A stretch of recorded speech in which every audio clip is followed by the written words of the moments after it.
Hai, perkenalkan nama saya Claudio Manoputi. Saya dari Universitas Kristen Indonesia Maluku, Prodi Informatika. Dengan mata kuliah Interaksi Manusia dan Komputer. Tugas yang saya akan bahas mengenai use case dan activity diagram. Yang pertama, pengertian use case. Use case merupakan sebuah teknik yang digunakan dalam pengembangan sebuah software atau sistem informasi untuk menangkap kebutuhan fungsional dari sistem yang bersangkutan. Use case menjelaskan interaksi yang terjadi antara aktor inisiator dan dari interaksi sistem itu berdiri dengan sistem yang ada. Sebuah use case dipresentasikan dengan urutan langkah yang sederhana. A. Manfaat use case digunakan untuk berkomunikasi dengan end user dan domain expert, memastikan pemahaman yang tepat tentang requirement atau kebutuhan sistem. Digunakan untuk mengidentifikasi siapa yang berinteraksi dengan sistem dan apa yang harus dilakukan sistem. Interface yang harus dimiliki sistem digunakan untuk verifikasi. B. Karakteristik. Use case adalah interaksi atau dialog atau antara sistem dan aktor, termasuk pertukaran pesan dan tindakan yang dilakukan oleh sistem. Use case diprakarsai oleh aktor dan mungkin melibatkan peran aktor lain. Use case harus menyediakan nilai minimal kepada 1. Use case bisa memiliki perluasan yang mendefinisikan tindakan khusus dalam interaksi atau use case lain mungkin disisipkan. Use case class memiliki objek use case yang disebut skenario. Skenario menyatakan urutan pesan dan tindakan tunggal.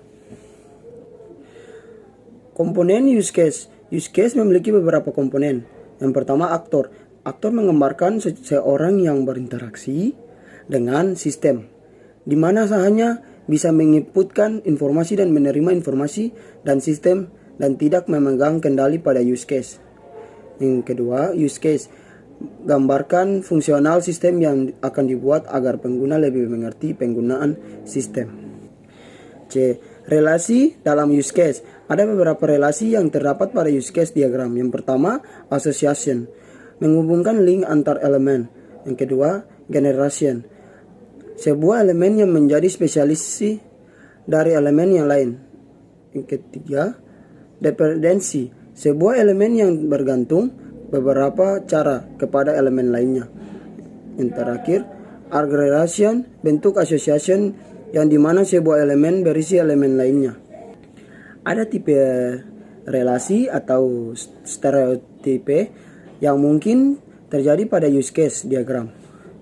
Yang pertama, include. Include yaitu kelakuan yang harus terpenuhi agar sebuah event dapat terjadi, di mana pada kondisi ini sebuah use case adalah bagian dari use case lainnya. Yang kedua, extends. Extends kelakuan yang hanya berjalan di bawah kondisi tertentu seperti menggerakkan alarm. Yang terakhir, communicate. Mungkin ditambahkan untuk asosiasi yang menunjukkan asosiasinya adalah communication association. Activity diagram atau diagram aktivitas adalah bentuk visual dari alur kerja yang berisi aktivitas dan tindakan yang juga dapat berisi pilihan atau pengulangan dalam Unfield modeling. Landscape diagram aktivitas dibuat untuk menjelaskan aktivitas komputer maupun alur aktivitas dalam organisasi. Selain itu, diagram aktivitas juga menggambarkan alur kontrol secara garis besar. Ada fungsi activity diagram. Yang pertama, memperlihatkan urutan aktivitas proses pada sistem. Yang kedua, membantu memahami proses secara keseluruhan. Yang ketiga, activity diagram dibuat berdasarkan sebuah atau beberapa use case. Yang terakhir, menggambarkan proses bisnis dan urutan aktivitas dalam sebuah proses. Tujuan activity diagram. Yang pertama, menggambarkan proses bisnis dan urutan aktivitas dalam sebuah proses. Yang kedua, dipakai pada business modeling untuk memperlihatkan urutan aktivitas proses bisnis, membantu memahami proses secara keseluruhan. Yang terakhir, menggambarkan aliran paralel bercabang dan bersamaan dari sistem. Sekian dan terima kasih.